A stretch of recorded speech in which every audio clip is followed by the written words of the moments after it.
முத்துராமனோட அந்த வரலாறு என்ன சார்? சார் நிறைய படங்களில் ஒரு துணை கதாநாயகனாக நடிச்சிருக்காரு. ஆனால் திறமையான நடிகர், அதில் எந்த சந்தேகமும் இல்லை. அவருடைய மகன் 2 மகன், அதில் ஒருத்தர் கணேஷ்ன்ற ஒரு மகன் இருக்காரு, ஒரு முரளி தான் கார்த்திக். கார்த்திகோட சொந்த பேர் இயற்பெயர்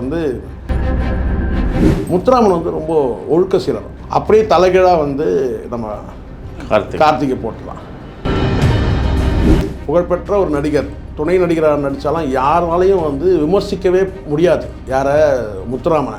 ஒருத்தரோட தப்பான வார்த்தை அவரை சொல்ல முடியாது. நடிகைகளும் யாரும் அவரை தப்பாக பேசுறதும் கிடையாது. முத்துராமனுக்கு இப்படி ஒரு புள்ள, வயதில் தன்னை விட மூப்படைந்த ஒரு நடிகைக்கிட்ட போய் தொடர்பு வச்சுக்கிட்டு, அந்த நடிகை பார்த்தீங்கன்னா கல்யாணம் பண்ணிகிட்டே சொல்லி ஒத்த காலில் நிற்க, அதுக்கப்புறம் அதை இவர் மறுக்க, அவங்க பார்த்தீங்கன்னா பாய்சன் சாப்பிட, இப்படி கலைபுரங்கள்லாம் நடந்துச்சு. நான் சொல்கிறது கார்த்திக்கு, ஸ்ரீபிரியா.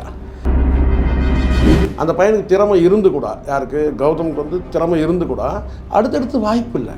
அது காரணம் என்னன்னு கேட்டிங்கன்னா, கார்த்திக் பண்ண இண்டஸ்ட்ரியில் பண்ண கொடுமைகள்.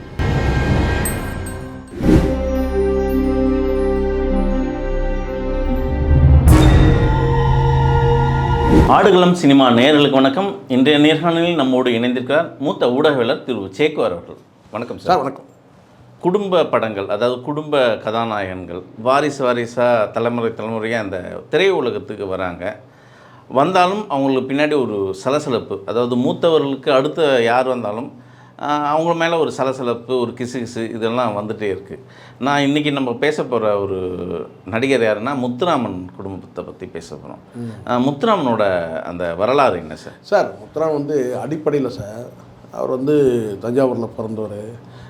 அடிப்படையில் பார்த்திங்கன்னா ரொம்ப என்ன சொல்கிறேன்னா, ஒரு குரல் வளம் மிக்க ஒரு நடிகர். ஃபஸ்ட்டு குரல் வளத்தை தான் சொல்லணும்.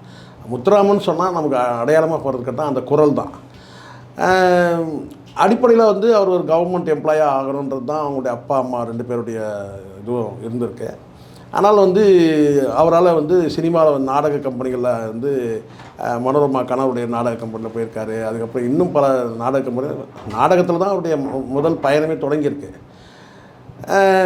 நீண்ட காலம் அவர் பயணித்து இருக்கணும். ஆனால் பார்த்திங்கன்னா ஒரு 20 படங்களில் தான் முதல்நிலை கதாநாயகன் சொல்கிறாங்க.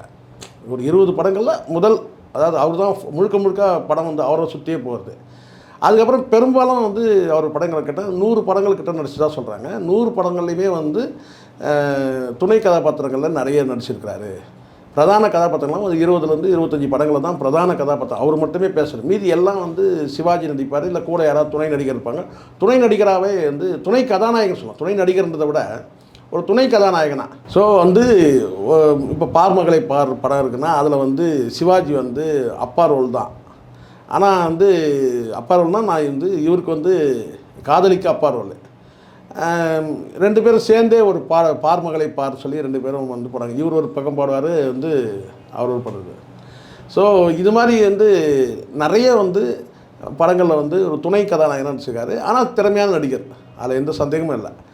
இதில் அவருடைய மகன் கார்த்திக், 2 மகன், அதில் ஒருத்தர் கணேஷ்ன்ற ஒரு மகன் இருக்கார், ஒரு முரளின்ற ஒரு மகன். முரளி தான் கார்த்திக். முரளி சொந்த பேர் கார்த்திகோட சொந்த பேர் இயற்பெயர் முரளி. ஆனால் சினிமா கவனிச்சு பாரதி ராஜா வச்ச படம் பேர் அலைகள் ஓய்வுகளில் கார்த்திக் வச்சேன். இதில் என்னென்னா, அப்பாவோட அதிகமான படங்களில் இவர் நடித்தவர். நான் முத்துராமனை பற்றி இன்னும் சொல்லணும், பட் இருந்தாலும் முதல்ல சொன்னால் 120 படங்களில் நடிச்சிருக்கிறாரு. யார்? கார்த்திக். அந்த 120 படங்கள் பார்த்திங்கன்னா துணை கதாநாயகன்னு சொல்ல முடியாது. 1-2 படங்கள் வேணால் சொல்லலாம். தவிர எல்லாமே பெரும்பாலும் ஹீரோ தான். முத்துராமனை காட்டிலும் இவர் 120 படங்கள் நடிச்சிருக்கிறாரு அப்படின்றத ஒரு பேர் இருக்கா. 100 படங்கள் தான் நடிச்சிருக்கிறார். அந்த 100 படங்கள்லேயும் பார்த்திங்கன்னா கிட்டத்தட்ட ஒரு 60-70 படங்கள் மேலே எல்லாம் துணை கதாபாத்திரங்கள் தான் இருக்குது.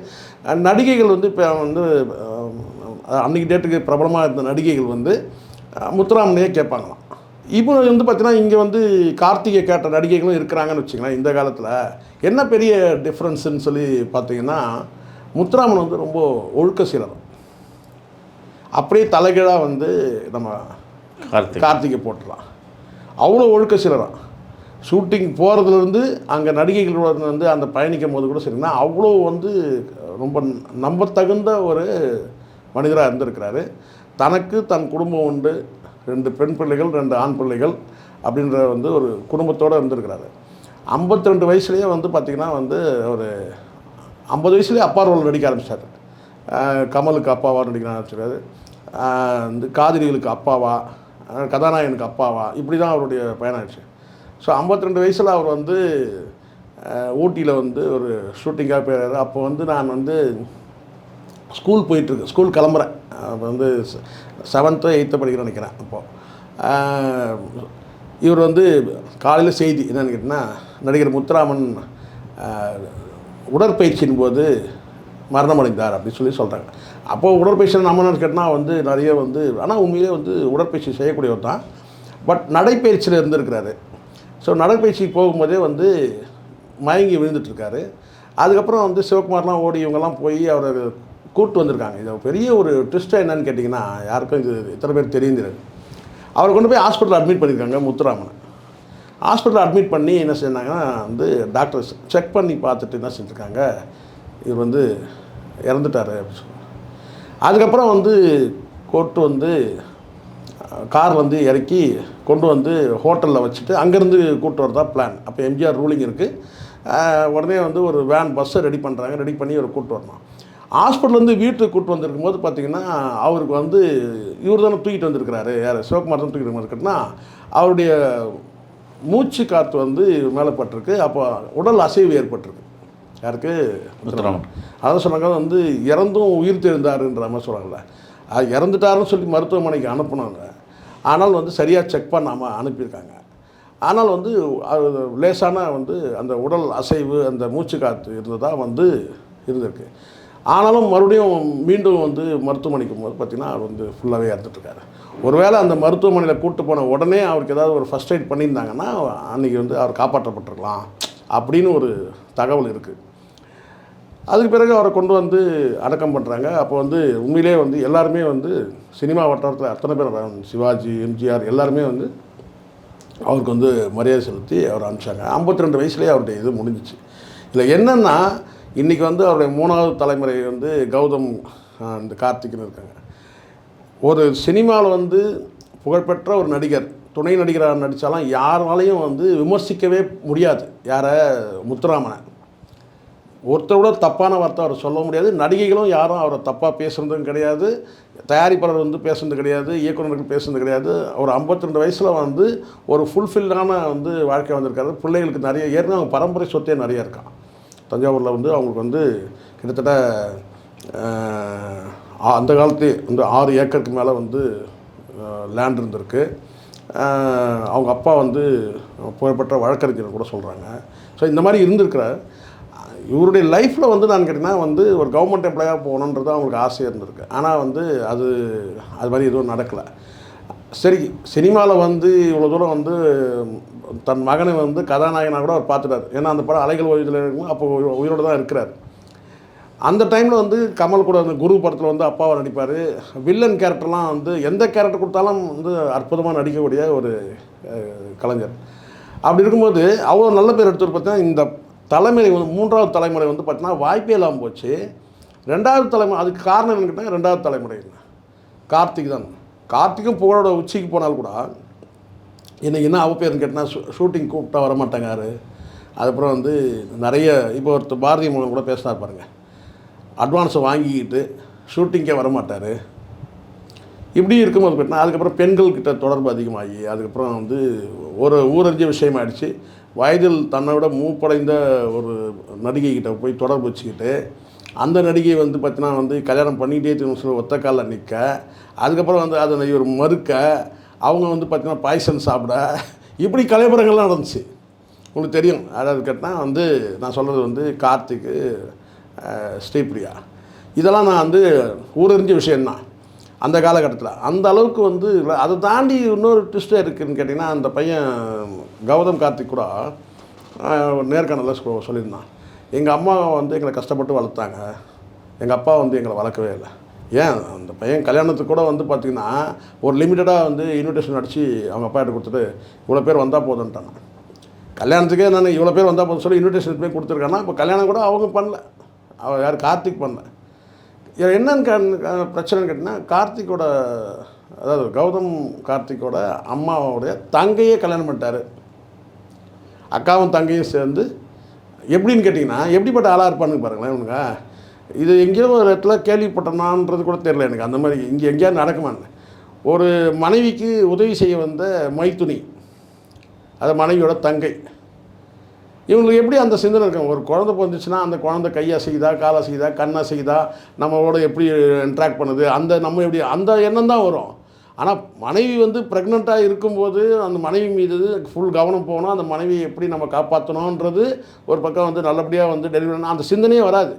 செக்ஸுவலான அந்த சிந்தனையே வராது. ஏன்னா வந்து நல்லபடியாக குழந்தை பெற்றெடுக்கணுமேன்ற அந்த கவலை இருக்கும். அப்படியே குழந்தை பிறந்தவொடனே பார்த்திங்கன்னா அந்த குழந்தையோட டைம் ஸ்பெண்ட் பண்ண தான் தோணுமே தவிர அப்போ கூட வந்து செக்ஸுவலான அந்த எண்ணம் தோணாது. இவனுக்கு வந்து கேட்டால் வந்து அந்த மாதிரி ஒரு சூழ்நிலையில் வந்து பார்த்திங்கன்னா தங்கச்சியை ரைட் கொடுத்தா மாதிரி தான் இப்போ இருக்குது. தங்கச்சி சுட்டான் அந்த மாதிரி வந்து ஒரு தகவல் இருக்குது. இதெல்லாம் எப்படிப்பட்ட நபர்கள் வந்து எப்படி இதில் முத்துராமனுக்கு எப்படி வந்து இந்த மாதிரி ஒரு புள்ள அப்படின்ற மாதிரி நம்ம யோசிக்கிற மாதிரி இருக்குது. அதை தாண்டி இன்றைக்கி இண்டஸ்ட்ரியில் எவ்வளோ கெட்ட பேர். ஸோ இந்த கெட்ட பேர் என்ன நடந்தது, நீங்கள் நல்ல பேர் நீங்களே எடுக்கிறீங்க சார், அதுக்கப்புறம் நீங்கள் ஒரு கெட்ட பேரை எடுத்துக்கிறீங்க, அப்பம் பேரை காப்பாற்றலை, சரி அது ஒரு பக்கம் விடுங்க, சரி உங்கள் பேரையாவது நீங்கள் காப்பாற்றிக்கணும்ல இண்டஸ்ட்ரியில் இருக்குன்னா அதுவும் காப்பாற்று. இதோட விளைவு என்னாச்சு தெரியுமா சார்? இதோட விளைவு என்னென்னா, எவ்வளோதான் பெரிய பட இயக்குனராக இருந்தால் கூட மணிரத்னம் அவர் கூட தான் கடல்னு ஒரு படத்தில் வாய்ப்பு கொடுத்தாரு, எல்லாம் பண்ணாலும் கூட பார்த்திங்கன்னா அந்த பையனுக்கு திறமை இருந்து கூட, யாருக்கு கௌதமுக்கு வந்து திறமை இருந்து கூட அடுத்தடுத்து வாய்ப்பு இல்லை. அது காரணம் என்னன்னு கேட்டிங்கன்னா கார்த்திக் பண்ண இண்டஸ்ட்ரியில் பண்ண கொடுமைகள்.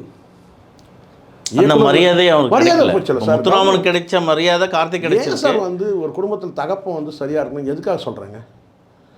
ஒரு குடும்பத்தில் தகப்பன் வந்து சரியாக இருக்கணும் எதுக்காக சொல்கிறேங்க?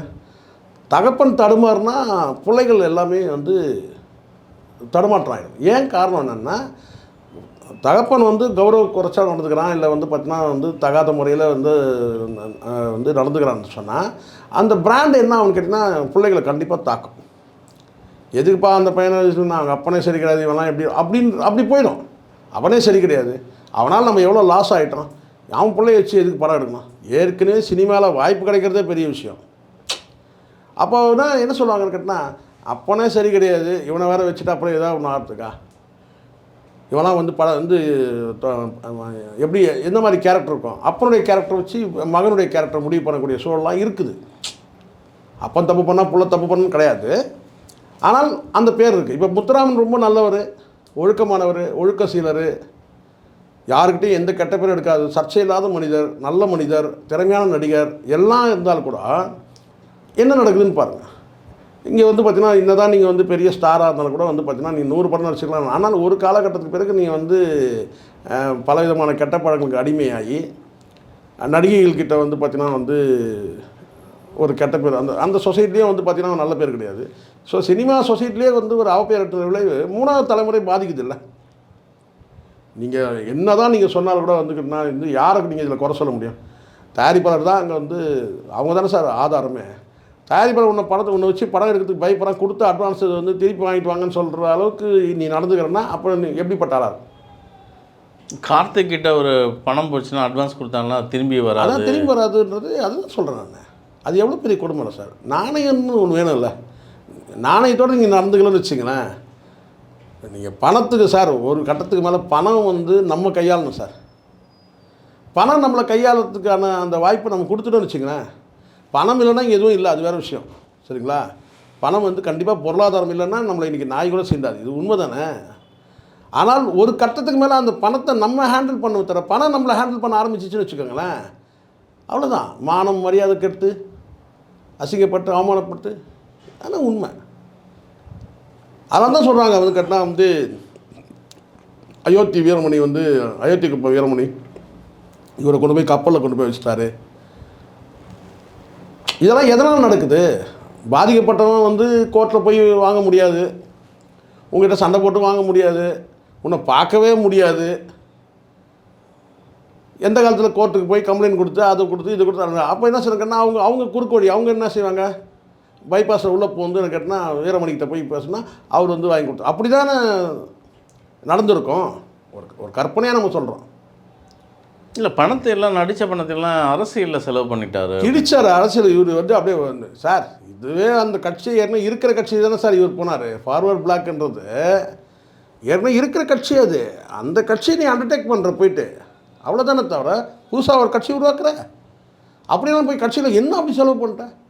கட்சியை போயிட்டு அங்கே அசிங்கப்பட்டு தான் மிச்சம்.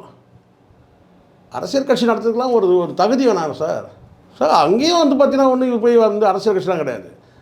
தவறான பழக்க வழக்கங்கள் அப்படி தான் வந்து போயிருக்கோம் தவிர இதில் வேறு அண்ணங்காரன் ஏமாத்தியான்னு கேட்டாங்க. முத்துராமனுடைய சொத்தை வந்து பாகம் பிரிக்கும் போது அண்ணன் வந்து அப்போ அம்மா கிட்ட கையெழுத்து வாங்கி ஏமாத்திருந்தேன். நீ சம்பாரிச்சு எங்கே வச்சுருக்கிற? அப்பா சம்பாரிச்சிருக்கட்டும், நீ 100 படத்தில் சம்பாரிச்சிடல, அந்த பணம் எங்கே இருக்குது இல்லையா? ஸோ அதுலேயே நீங்கள் ஒழுக்கம் இல்லை. எல்லாத்துலேயுமே ஒழுக்கம் இல்லைனா எப்படி சார்? நீங்கள் ப்ரொஃபஷ்னல் லைஃப்லேயும் ஒழுக்கம் இல்லை, பர்சனல் லைஃப்லேயும் ஒழுக்கம் இல்லை. அப்போது ஒழுக்கத்தோட ஒழுக்கக்கேடோட மொத்த உருவமாக தான் நீங்கள் இருக்கிறீங்க. இதோடைய பாதிப்பு வந்து பிள்ளைகளை பாதிக்குதா இல்லையா? அது யார் வேணா இருக்கட்டும் சார், எந்த பிள்ளையானா இருக்கட்டும். அது முதல் தரத்து பிள்ளையாக இருக்கட்டும், 2ஆம் தரத்து பிள்ளையாக இருக்கட்டும். 2 பொண்டாட்டி வச்சுக்கிறது பெருசு இல்லைல்ல, அதை கௌரவமாக வச்சுருக்கணும்ல. 2 பொண்ணு 5 பொண்டாட்டி கூட வச்சுக்க, 10 பொண்ணு கௌரவமாக வச்சுருக்கணும்ல. யாரும் குறை சொல்லக்கூடாதுல்ல. இப்போது இங்கே ஒன்றுமே இல்லை. தர்மேந்திரா சிக்கு ஒரு ஸ்டேட்மெண்ட்டு வந்து முதல் மனைவி பிரகாஷ் கவுர்ன்றவங்க ஒரு ஸ்டேட்மெண்ட் கொடுக்குறாங்க. அந்த ஸ்டேட்மெண்ட்டை வந்து ஒருத்தர் புரியாமல் என்கிட்ட கேட்டார். சார் இந்த அர்த்தம் என்ன சார்னு கேட்டார். என்னங்க சொல்லியிருக்காங்க? அவர் வந்து எனக்கு வந்து ஒரு நல்ல கணவனாக நடந்துக்கலை, அவர் வந்து is not a good husband அப்படின்னு சொல்கிறாங்க. அதே சமயத்தில் கேட்டால் வந்து என் பிள்ளைங்களுக்கு வந்து அவர் வந்து ஒரு ஒரு பெருமைக்குரிய ஒரு அப்பாவாக இருந்திருக்கிறாரு அப்படின்னா என்ன சார் அர்த்தம்? பெருமைக்குரிய அப்பாவாக இருந்திருக்காங்க, இவங்க வந்து நல்ல கணவராக நடந்துக்கல, இன்னொரு பக்கம் பெருமைக்குரிய அப்பாவாக இருந்துக்கிறாருன்னா என்னங்க இதை கூட புரியல உங்களுக்கு? நல்ல கணவனாகவும் அவர் நடந்துக்கலை, நல்ல அப்பாவும் நடந்துக்கலை, ஆனால் பெருமைக்குரிய இடத்துல அவர் இருந்திருக்கிறாரு.